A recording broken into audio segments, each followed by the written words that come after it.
우리 부엘하임 성가대가 있어서 너무나 행복하고 또 지난주 못 봤던 우리 반주를 또 보아서 행복합니다. 이 시간은 소리가 조금 예민한 것 같아서 좀 신경이 쓰이네요.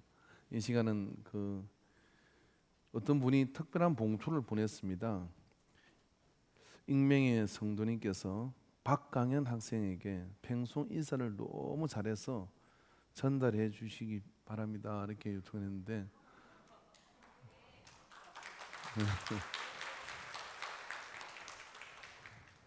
우리 박강현 학생이 누군지도 봐야 되니까요. 광현이 큰일 났다, 이제 무조건 인사 잘하고 다녀야 되겠다.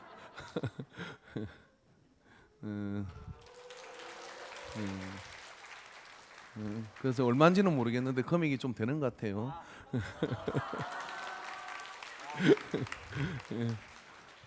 다른 학생들도 인사 잘하면 좋은 일이 있으리라. 동탄에 가장 성장하는 교회 외벽에 이렇게 써 있답니다. 그 도로가 예배에 인사만 잘해도 먹고 산다. 그 교회 슬로건이 인사만 잘해도 먹고 산다. 예. 그랬더니 교회가 부흥을 하기 시작하더래요. 옆사람 우리 다시 인사합시다. 참 잘 오셨습니다. 내 생애 최고의 행운은, 내 생애 최고의 행운은, 따라하세요. 내 생애 최고의 행운은 당신 곁에 앉은 겁니다. 예, 할렐루야.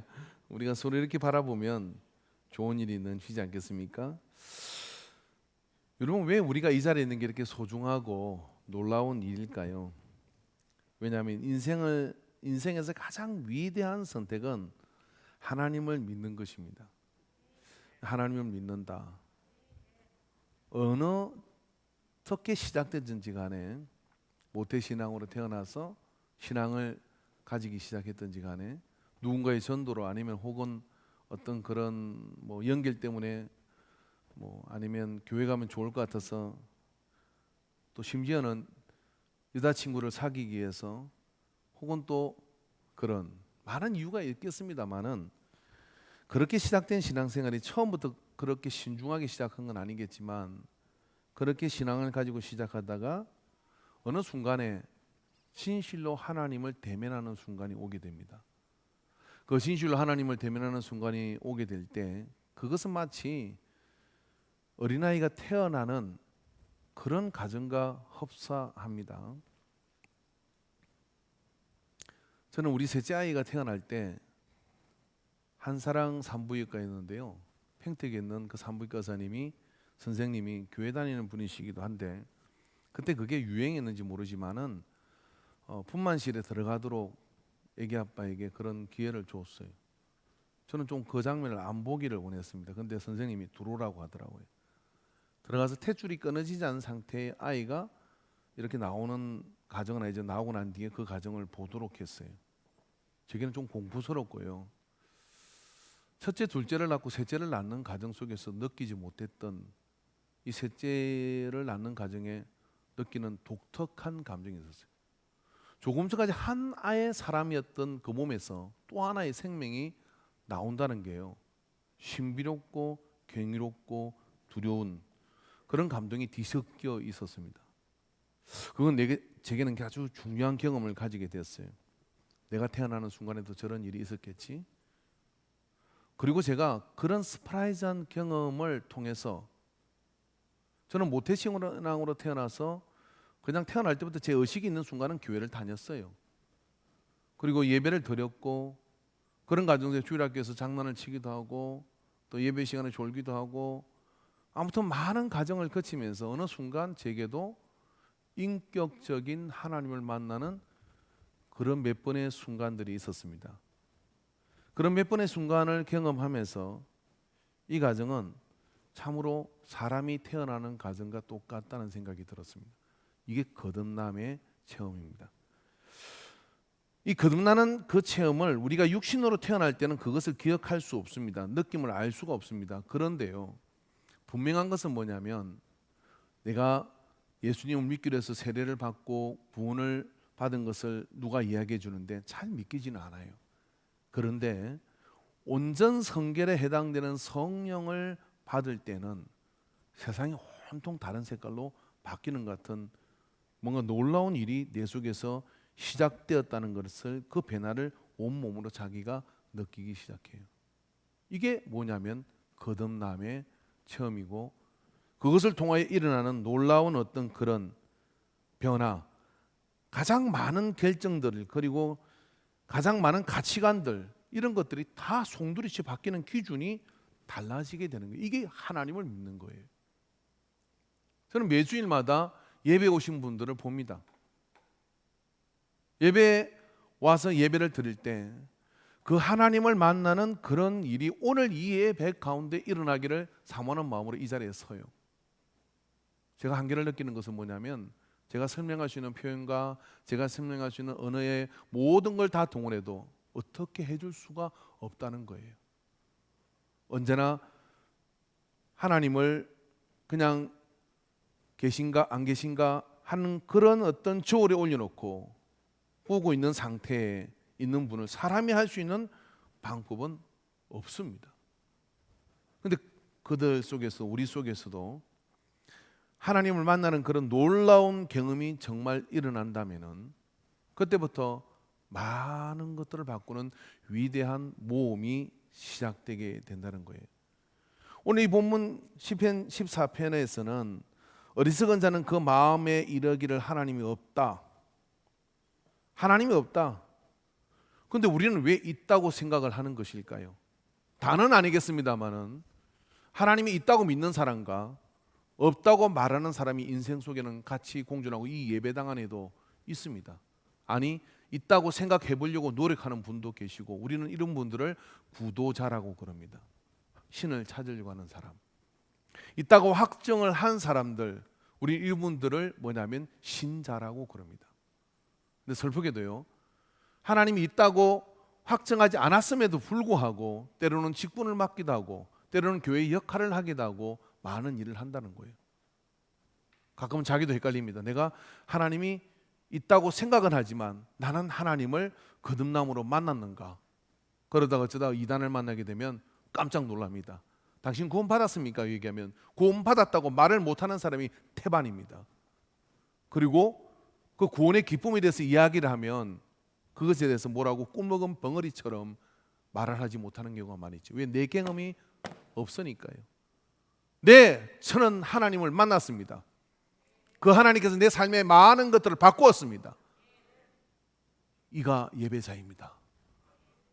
그 예배자로 서는 그것은 인생에 여러분이 경험할 수 있는 모든 걸 통틀어서 가장 위대한 경험이 시작되는 순간이에요.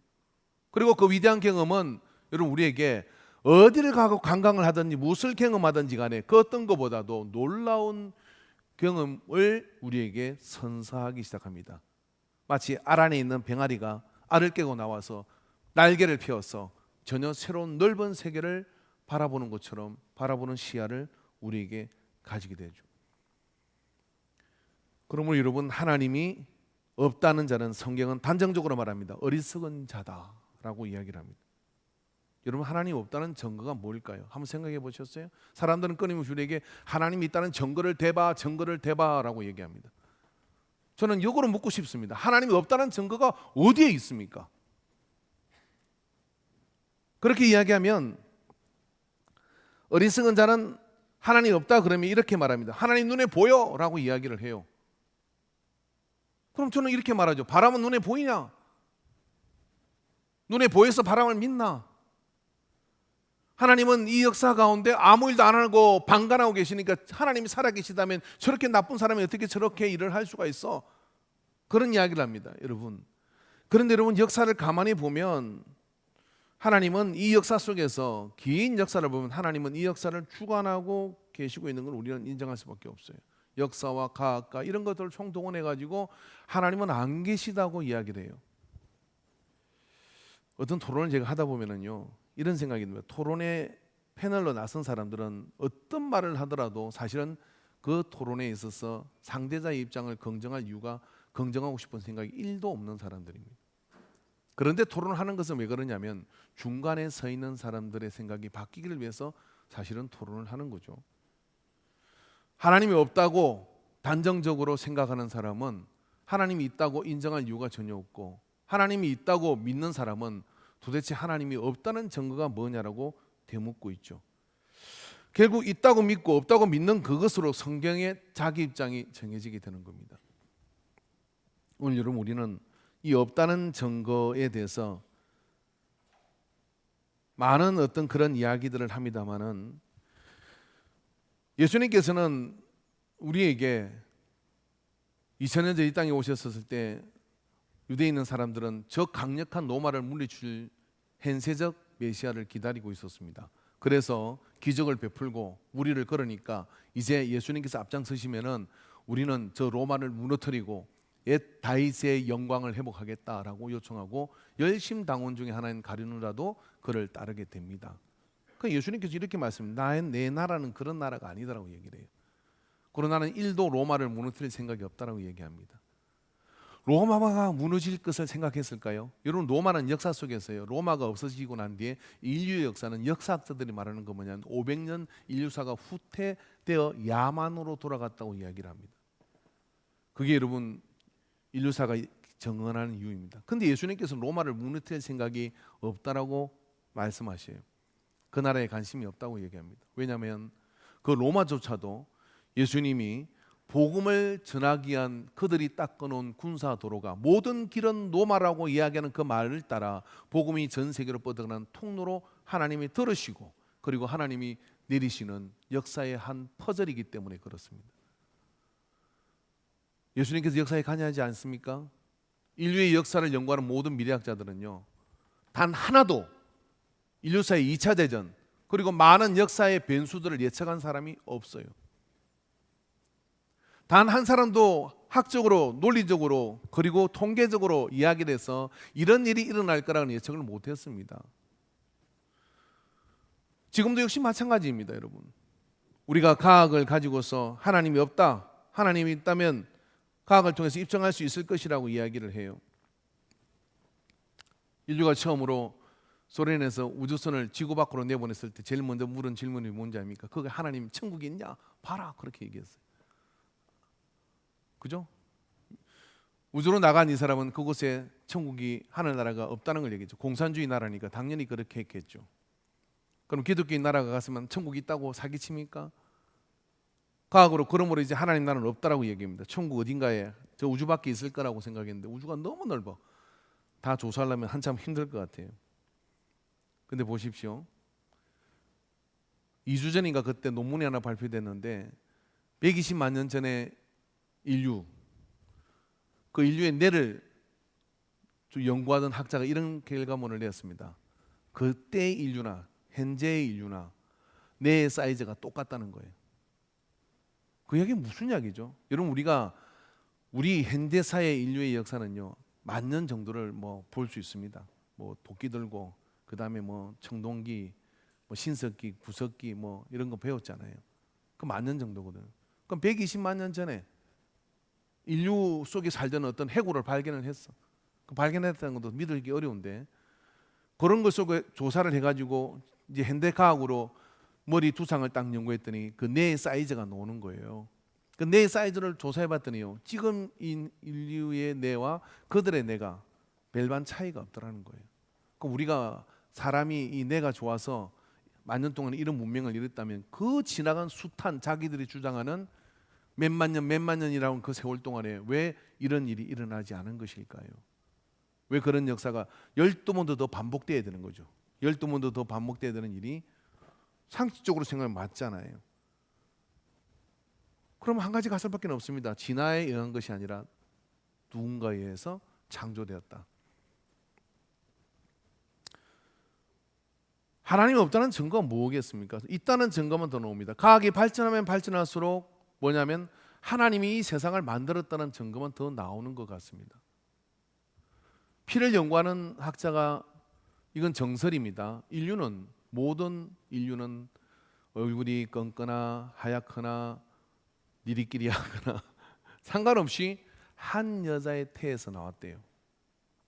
자, 이게 무슨 이야기냐면 우리가 원숭이에서 진화된 사람이라면 이렇게 되는 거예요. 원숭이가 여러 마리가 있는데 그 중에 돌연변이가 하나만 오겠습니까? 하나는 생존할 가능성이 거의 없어요. 여기저기서 그 시기에 시험해서 때가 되어가지고 진화가 일어나기 시작했어. 그러면 그 다양한 부류의 족보들이 그 속에 나와서 이제 사람이라는 존재가 이 속에 만들어져야 되는 거예요. 근데 딱 한 사람의 태에서부터 인류가 시작됐다. 이 이야기는, 이걸 인정하고 이걸 검증할 수 있는 이야기는 성경에 나오는 아담과 하와 이야기는 없습니다. 근데 우리의 눈에 분명하게 보이는 건 뭐냐면, 모든 해력을 연구해 보니까 인류는 한 어머니의 태에서 나왔다는 거예요. 이 사람이 예수 믿는 사람 아닙니다. 이 사람은 그냥 피를 연구하는 사람이고, 그 뇌 크기를 연구하는 그 사람도 역시 크리스찬이 아닙니다. 만들어낼 이유가 없습니다. 과학적 통계가 솔직하게 그렇게 나왔다고 얘기합니다. 우리는 알죠. 우리가 아담과 하와의 후손인 걸 아니 뭐 그렇게 대수롭지 않습니다. 그거 봐, 성경이 맞잖아. 과학이 발전하면 발전할수록 또 한 가지 연구는 뭐냐면, 우주의 기온이 뭘까를 끊임없이 머리 좋은 사람들이 연구합니다. 그 우주의 기온을 연구하다가 이제 나온 논문이 뭐냐면은, 우주의 기온은 어미다라고 얘기합니다. 어미, 어떤 뜻이 있었다는 거예요. 조금은 기분 나빠지기 시작합니다. 이제 이 정도 되면 인정해야 되는 거 아닙니까? 태초에 하나님이 천지를 창조하시느니라. 하나님이 뜻이 계셔서 인류가 시작된 건데, 이걸 애들로 무슨 논문이라고 그렇게 내놓습니까? 그것도 대사이언스 잡지에다가. 우리는 이미 알고 있는 것들, 도대체 하나님이 계시지 않는다는 증거가 어디에 있습니까? 그냥 고집 부리고 있는 것 같습니다. 왜냐하면 어리석기 때문에 그렇습니다. 그렇다면 하나님을 만나는 우리는 어떤 과정을 통해서 하나님을 만나게 되는 것일까요? 여러분, 하나님을 만나시기를 원하는 분들은 오늘 성경 우리가 2절의 말씀을 다시 한번 읽어보기를 원합니다. 여호와께서 하늘에서 인생을 굽어 살피사 지각이 있어 하나님을 찾는 자가 있는가 보려 하신즉. 쭉 하늘에서 인생을 굽어 살피는 게, 하나님은 하늘에 계시는데 사람들한테 이렇게 관심을 가진 거예요. 지각이 있어 하나님을 찾는 자가 있는가 보려 하신즉.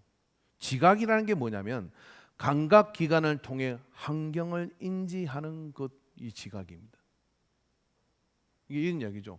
하나님이 나타나서 내가 하나님이야 하고 말할 필요가 없다는 거예요. 하나님은. 왜냐하면 지각이 깨어 있으면 하나님이 만드신 자연, 환경, 이 모든 걸 보면 하나님의 존재를 눈에 보이지 않지만 알게 된다는 거예요. 여러분, 해변가의 말입니다. 거북이가 알을 낳아요. 300개, 400개를 낳아요. 달밤에 이렇게 열심히 구덩이를 이것만큼 파요. 거북이가 구덩이 파는 게 얼마나 힘든지 아세요? 그리고 파고 난 다음에 온 힘을 다해서 알을 막 걷어놔. 그리고 이렇게 묶고 돌아갑니다. 그리고 이제 20일인가를 지나면은 또 다시 단에 뜨는 날인가 그때가 되면은요, 거기서 막 알들이 깨어나가지고 거북이가 막 올라와. 근데 바닷가에 난 게 아니라, 바닷가에 나지만 한참 들어가서 난 거예요. 근데 이 거북이가 딱 나오면 어떻게 하느냐면, 산으로 갈지 물로 갈지를 어떻게 할까요? 근데 어떻게 하냐면 전부 다 한 방향으로 갑니다. 바다로 향해서. 바다에서 나가요. 그럼 거기가 막 먹어요. 그 중에 살아남는 애가 이제 거북이가 되는 건데, 바다랑에서 쫙 달려 나가요. 이게 뭐냐면 지각이에요. 지각. 그런 것처럼 말입니다. 우리가 지각이 정상적으로 작동하면 어떻게 되느냐면, 하나님 만든 세상을 보면 바울이 얘기한 것처럼 핑계될 수 없다. 왜냐하면 만물의 신성이 깃들어 있기 때문에 하나님을 알만한 것이 그 속에 다 있다는 거예요. 그래서 하나님을 느낄 수 있고 하나님을 그렇게 경험할 수 있는 그것이 우리 속에 있는 것이죠. 그러니까 뭐냐면, 어리석은 자는 하나님이 없다 한다 하는 거예요. 그래서 이 영적인 지각이 깨어나면 본능으로 하나님을 찾게 되어 있는 겁니다. 눈을 뜨면 마치 눈을 뜨는 아이가 태어나서 엄마의 젖을 사모하고 찾는 것처럼 그렇게 자연스러운 현상이 그 속에서 일어나게 되거든요. 누가 가르쳤습니까? 어떻게 아는 것입니까? 그런 것처럼 말입니다. 우리가 우리의 영적인 지각이 깨어나면 하나님을 안 믿을래 안 믿을 수가 없고 부인할래 부인할 수 없는 증거들이 매일매일 내 삶 속에서 내 환경 속에서 나타나게 되거든요. 그런데 예배를 드리고 있어도 나는 하나님을 못 믿겠다. 예배를 드리고 찬양을 하고 기도를 하고 그래서 그 속에 우리를 노출시키면 자연스럽게 뭐냐면 하나님의 존재를 알게 되는 은혜가 그 속에 임하게 됩니다. 그러면 하나님을 만나지 않은 지각은 결국은 치우쳐 있는 지각입니다. 그래서 오늘 성경에 보면 그들은 3절에 4절의 말씀을 읽어봅시다. 다 치우쳐 함께 더러운 자가 되고 선을 행하는 자가 없으니 하나도 없도다. 지악을 행하는 자는 다 무지하냐. 그들이 떡 먹듯이 내 백성을 먹으면서 여호와를 부르지 아니하는도다. 치우쳤다라고 이야기를 합니다. 이 치우치다는 말은 어느 한쪽으로 기울어서 길을 잃어버렸다 이런 뜻입니다. 우리가 하나님을 만나는 것, 하나님을 있다고 인정하는 것이 왜 이렇게 중요하냐면 사람은 지각이 깨어나면 당연히 하나님을 있다고 인정할 수밖에 없는 것이 도처에 널려 있는데 그렇지 않은 이유는 왜 그러냐면 치우쳐 시선과 우리의 삶이 불절되어 있기 때문에 그래요. 그것의 결과는 뭐냐면 더러운 자가 되고 선을 행하는 자가 하나도 없다는 겁니다. 그런 상태로 우리가 하나님을 부인하게 되면 그런 일이 벌어지게 됩니다. 여러분 우리가요 신앙이라는 것, 예배라는 것 이런 것들을 많은 교육을 하고 뭐 성경 공부를 하잖아요. 그런데 진실로 하나님을 만나는 경험을 통하여 하나님이 계신 것을 딱 인지하는 순간부터요 그런 교육이 필요 없습니다.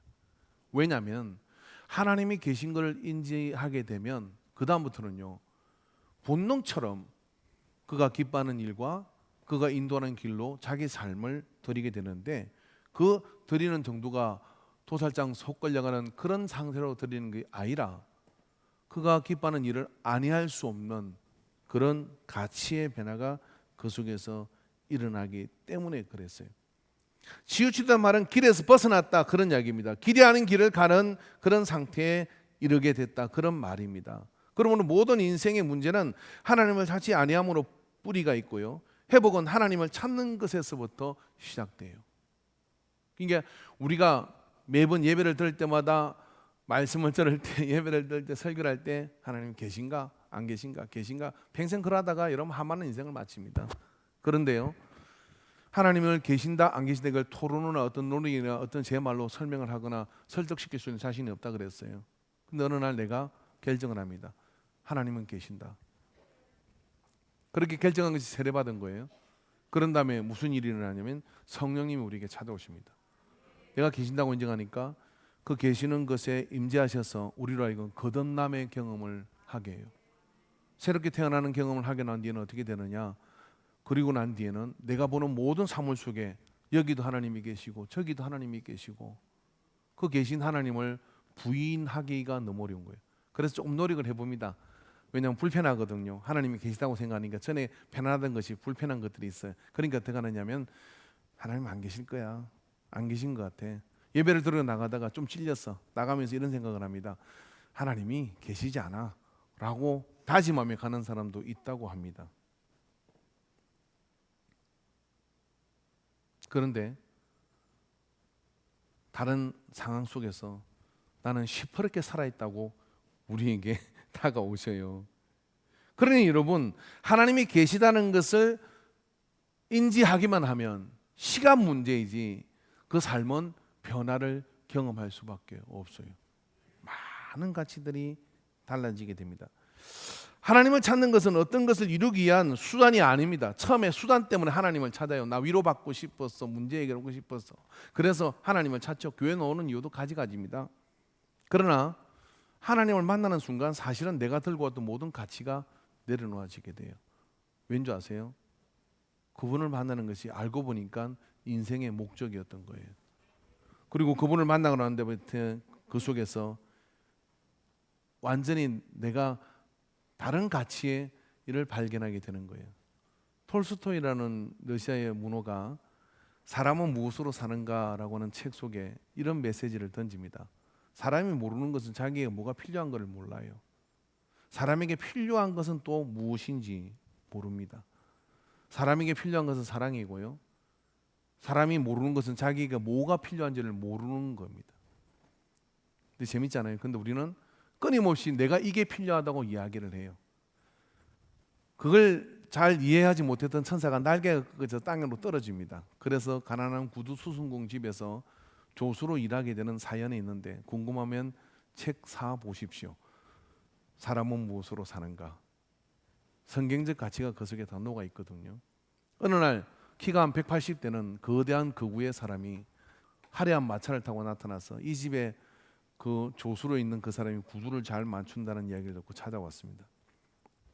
그리고 이태리째 고급 가죽을 들고 와서 이 가죽을 가지고 1년 동안 바느질도 터지지 않고 이게 헤어지지 않는 부츠를 만들어 달라고 이야기를 해요. 그리고 만약에 만들면 내가 돈을 더 주겠다. 그 대신 못 만들면 감옥에 보내버리겠다라고 이렇게 얘기를 했습니다. 이걸 받아들은 날개 꺾인 천사가 사람의 몸을 입고서 그곳에서 하나님 이것을 알아오고 해서 이 두 가지를 알아오라고 한 그 미션을 가지고서 별로 말없이 그 일을 하는데 그 장면을 보고 있다가 그 사람이 가고 난 뒤에 구두를 만들어야 되는데 그 가죽을 쭉쭉 찢더니 샌들 하나를 만들어 놓습니다.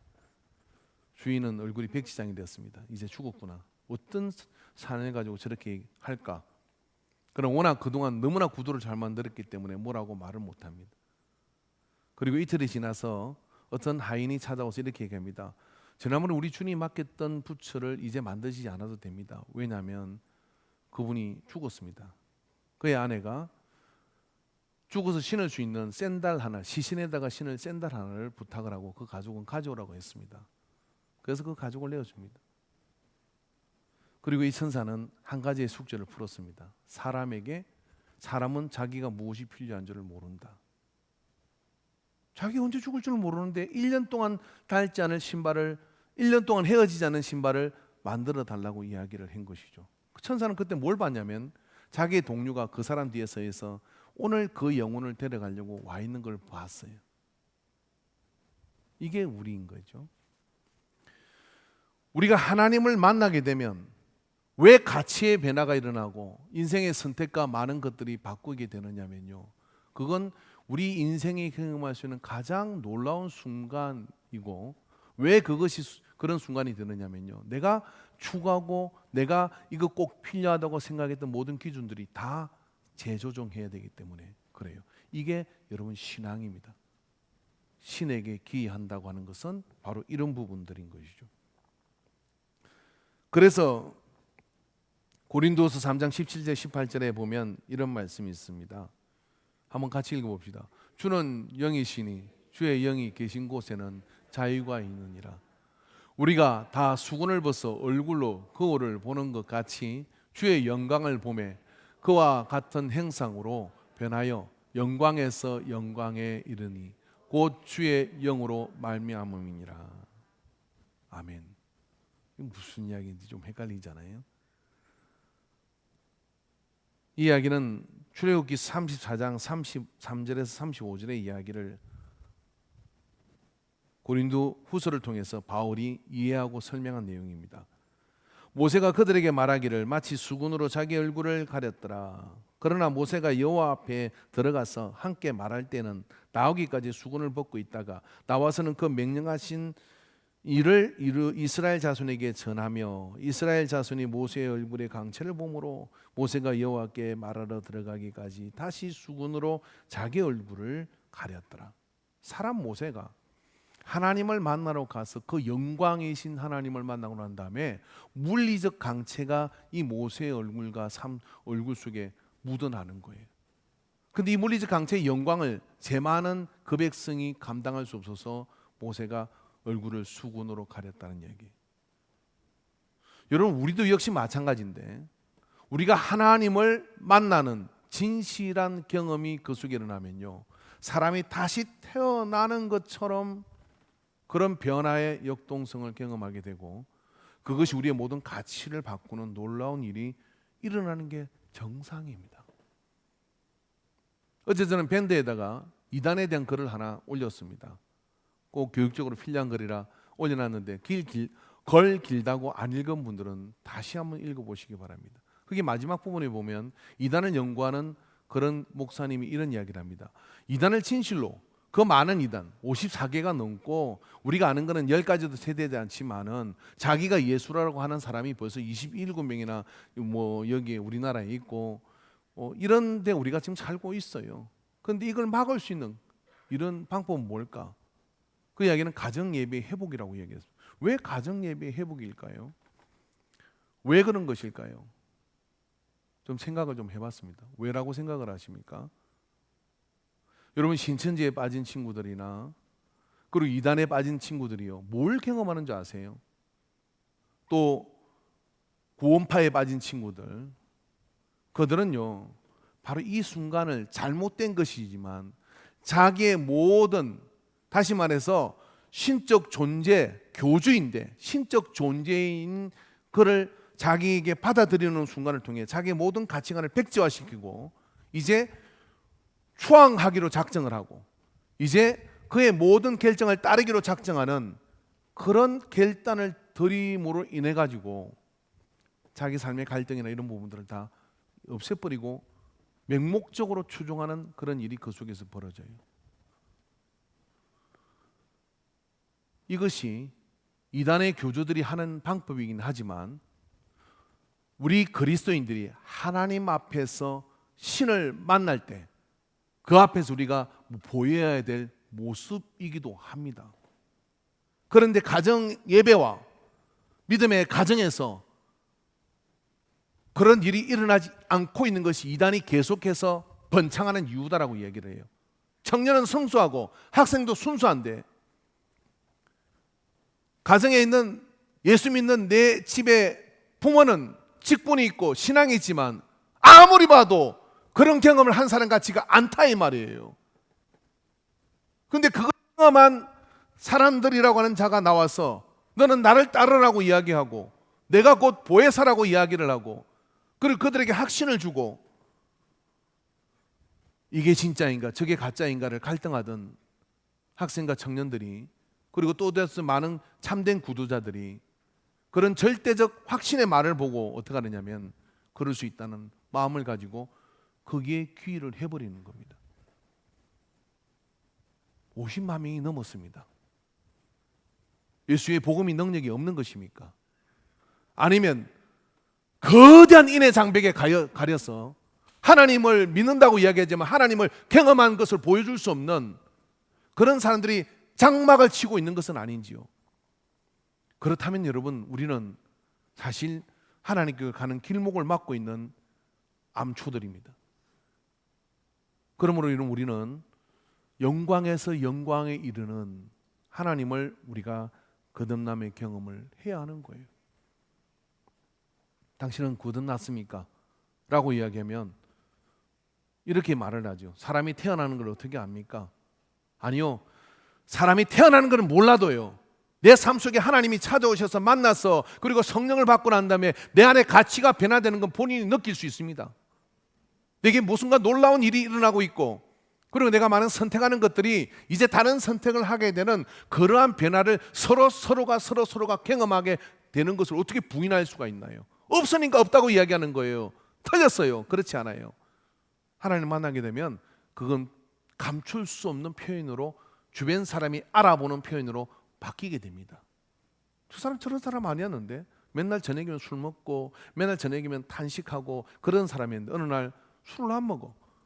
술이 먹느냐 죄냐 이런 거 안 따지는 이야기 아닙니다. 내가 더 이상 술에 의존이 없다 이런 이야기예요. 그것 말고도 하나님을 내가 만나는 그 기쁨으로 뭐냐면 내 속에 이제 그 어떤 것도 바꿀 수 없는 자신감이 우리 속에 넘치게 되는 거죠. 그게 여러분 위대한 경험의 시작인 거예요. 예수님의 존재 이유가 뭘까요? 예수님께서는 이렇게 말씀하십니다. 예수께서 이르시되 요한복음 14장 6절에 내가 곧 길이요 진리요 생명이니 나로 말미암지 않고는 아버지께로 올 자가 없느니라. 요한복음 12장 45절 46절에 나를 보는 자는 나를 보내신 이를 보는 것이라. 나는 빛이라 세상에 왔나니 물론 나를 믿는 자는 어둠에 거하지 않게 하려 함이로다. 나를 보는 것이 하나님을 보는 것이요 나를 말미암지 않고는 아버지께로 올 자가 없고 한 가지 목적만 있습니다. 뭐냐면 하나님을 만나게 하는 것. 그걸 가로막고 있는 바리새인들을 걷어내고, 그걸 가로막고 있는 하나님을 경험치 않은 그 모든 사람들을 걷어내고, 만물에 다 가득 차 있는 하나님을 어찌 모른다 할 수 있느냐? 알 수밖에 없는 것인데, 세상 신이 우리의 눈을 가려서 우리의 마음을 굴절되게 만들어서 하나님의 음성을 듣지 못하게 만드는 것이 마귀의 전략입니다. 우리는 그 마귀의 전략을 걷어내야 되는데, 예배에 있는 이 자리가 감격스러운 이유는 바로 우리가 그런 일을 하는 사람이기 때문에 그렇습니다. 여러분, 하나님을 경험하고 가게 되면 그 속에서 하나님 만나잖아요. 그럼 무슨 일이 벌어집니까? 최근에 제가 시계를 하나 사려고 시계를 찾아 헤매다 보니까 드디어 시계를 하나 샀습니다. 이쁘죠? 그 시계값이 얼마냐 물으면 저는 이렇게 얘기합니다. 한 장이라고 얘기해요. 그럼 어떤 사람은 1,000만 원요? 그래요. 어떤 사람은 10만 원요? 그래요. 어떤 사람은 100만 원이에요? 그래요. 나는 그걸 통해서 그 사람의 사이즈를 봅니다. 대답 잘 하시기 바랍니다. 근데 그렇게 올라가다 보니까 위에 뭐가 있냐? 롤렉스라는 시계가 있더라고요. 뭐 2천만 원, 뭐 졸개는 뭐 3천만 원, 뭐 기타 등 그보다 더 좋은 시계는 잘 모르겠어요. 다른 브랜드는 모르겠는데 이 롤렉스는 거의 흡사하게 그 기계식 시계를 똑같이 부품도 똑같이 만들어 조금 다르게 흉내를 넣는 건 한 거였어요. 기능에는 아무 문제 없는 그렇게 만드는데 딱 얼마 들었냐면 70에서 90이면 완벽한 모조품을 살 수 있습니다. 소개해드릴까요? 그런데 재밌는 건 뭔지 아세요? 롤렉스 회사에서 그걸 단속하지 않는다는 거예요. 왜 단속하지 않죠? 재밌는데 그걸 또 뒤져봤죠. 롤렉스 회사 측에서는 뭐냐면 잠정적 고객으로 본다는 거예요. 가짜를 70만 원짜리를 자고 80만 원을 찾는데 그게 가짜라는 걸 자기가 안다는 거예요. 그래서 이걸 진짜라고 말은 하지만 한쪽에는 나는 가짜를 찾는데 이것이 어느 기분을 나쁘게 만들어요. 그러다 어느 날 어떻게 하냐면 자기 월급을 몇 달치 모으고 심지어는 또 집을 또 뭐 반 팔아가지고 진짜를 하나 찹니다. 그래서 롤렉스 시계가 계속 인기를 내는 거예요. 아 진짜네. 그 다음에 문제가 생깁니다. 내가 진짜를 찾는데 아무도 진짜로 인정을 안 해줘요. 네가 월급이 얼마 받는데 그게 이제 유튜브에 놓은 사람이 이렇게 얘기하는 거예요. 친구가 자기가 가짜로 도배를 하고 다니다가 어느 날 그게 한번 느껴서 이제 다 안 하고 열심히 살았더니 돈이 좀 모이더래. 그래서 그 진짜를 하나 샀대요. 진짜를 차고 다니는데 그게 좀 머쓱해서 어우 사장님 시계 참 좋아요 라고 얘기하길래 아 이거 가짜야 이거 뭐 이렇게 한 70 주고 어디 남자 뭐 사는 거야 이랬는데 아무도 그 말을 안 믿더래요. 에이 왜 그러시냐 딱 봐도 진짜인데. 이게 뭐예요? 인생이 명품이 돼야지. 명품을 찬다고 명품이 되나 이런 이야기예요. 여러분 궁금한데 제가 차고 오면 진짜로 보겠습니까? 가짜로 보겠습니까? 가짜로 보세요. 목사 월급 얼마 받는데 그걸 당했어요. 또 뭐 우리 교회 누가 그걸 사주겠어요?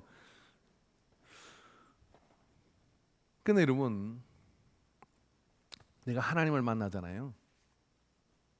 궁궐에 살아나 몇 평에 사나 초가집에 사나 내가 그냥 덜렁덜렁 그렇게 옷을 입고 다니나 내가 하나님을 만난 진실한 감동이 있으면요 그걸 누가 빼앗을 수 없고 그런 감동이 내 속에 있으면 그런 걸로 치장하는 어줍지 않은 일을 안 합니다. 유치해서 안 해요. 여러분 간디 아세요? 고문랑 러닝거 하나 입고 이렇게 책에 맨날 등장하는데 인도가 얼마나 큰 나라예요? 인도를 이 간디의 정신력으로 하나로 묶어요. 다양한 무족, 언어도 나눠져 있어요. 신앙도 많고 그걸 하나로 묶습니다. 간디가 패러디한 사람이 누구냐면 예수님이에요. 근데 간디가 러닝거 하나 입고 노는데 이런 간디의 브랜드의 가치가 어떤가요? 그거 명품을 걸쳤습니까? 그런 거 하나도 없지만 그 자체가 명품이야. 그러니까 그런 걸로 치장할 필요가 없어요. 오히려 그가 차면 그게 명품이 돼요. 왜요? 그가 가진 가치 때문에 그렇습니다. 여러분 오늘 우리가 하나님을 만난다는 게 뭐냐면요 예수 믿는 사람은 어줍지 않은 노력하면 안 됩니다. 하나님을 만난 그 감격을 우리 속에 가지게 되고, 그래서 그 감격과 가치가 내 삶의 주장이 되고 내 삶의 그것이 되면요, 그 어떤 것도 그것을 앞설 수가 없어요. 존재 자체가 뭐냐면, 제가 이야기한 것은 또 목적이 있어서 하나님께 나오지만, 그런 하나님을 만나는 감격을 만나고 나면 그 목적이 다 필요 없어지는 거예요. 그리고 그 만난 감격이 영광에서 영광에 이르도록 우리를 영화롭게 하기 때문에, 초라한 집에서 나온다 할지라도 결코 초라하게 보일 수 있는 사람이 없고요, 화려한 집에서 있다고 하더라도 그의 존귀함이 또 가려지지도 않아요. 하나님이 있다, 하나님을 만나는 그 감격은 바로 그런 것입니다. 그러므로 우리의 모든 정신과 우리의 모든 것들이 하나님 아버지께 기이될 때, 그 속에서 우리의 삶은 더 이상 다른 어떤 치장이 필요 없는 그런 가치로 그 속에서 일어나게 되는 것입니다. 오늘 이 땅을 사는 그리스도인들, 우리 모두는 그런 영광을 비추는 그런 삶으로 우리가 나가게 될 때, 무소유, 또 다른 사람을 향한 이타적 사랑, 남다른 선택, 그런 증거들은 부지기수로 많습니다.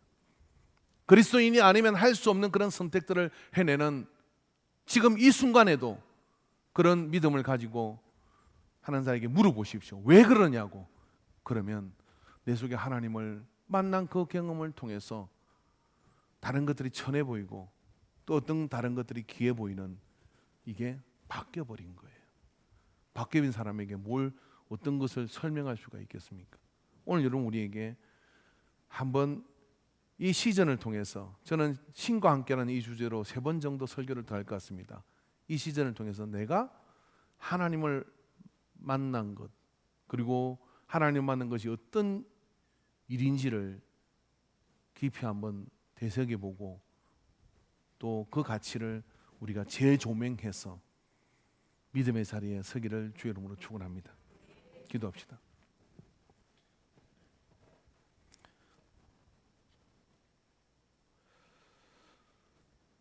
주님, 이 시간 우리에게 어리석은 자, 지각이 있으면 하나님을 찾는데 눈이 가리고 세상의 것을 가리져서 하나님을 보지 못하는 부패하고 썩어가는 자가 아니라, 하나님을 믿고 또 살아 계심을 가슴에 확신함으로 비로소 하나님이 우리에게 주신 본연의 길을 담담하고 담대하고 또 기쁨으로 갈 수 있게 하여 주시옵소서. 다른 것과 비교하는 삶을 그만두게 하여 주시옵시고, 아버지께서 내게 허락한 사명을 감당하다가 호련히 하늘나라 보는 참된 그리스도인 되게 하여 주시옵소서. 주께서 우리 가운데 함께 하시는 은혜를 믿습니다. 예수님의 이름으로 기도합니다. 아멘.